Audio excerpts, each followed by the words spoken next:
The rise of the Islamic State of Iraq and the Levant, ISIL, in Iraq and Syria presents a major challenge for the investment necessary to prevent an oil shortage in the next decade, the International Energy Agency's, IEA's, top economist said February 17.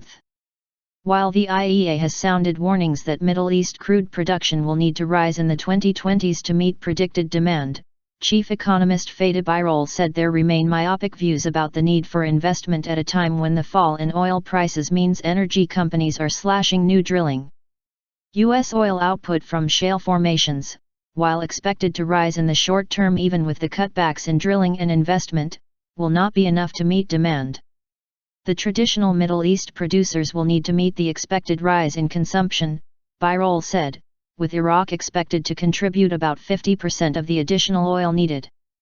That means we now have a problem, Birol said, speaking to Japan's Gas Industry Association 4 days after the IEA confirmed his appointment to replace Maria van der Hoeven as executive director when her term expires at the end of August.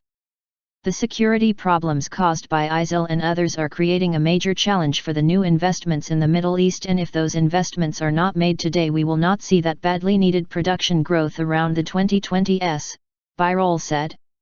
The appetite for investments in the Middle East is close to zero, mainly as a result of the unpredictability of the region, he said. ISIL extremists have disrupted oil production in northern Iraq, although output in the south, where most of the country's crude comes from, has so far been largely unaffected. Still, attacks by Islamist groups with suspected ties to ISIL are spreading, including to an oil field in Libya in which France's Total has a stake. Oil prices have rallied to around $62 a barrel from a 6-year trough below $46 in mid-January, mostly on worries about falling rig counts in the United States and the outlook for future shale oil production.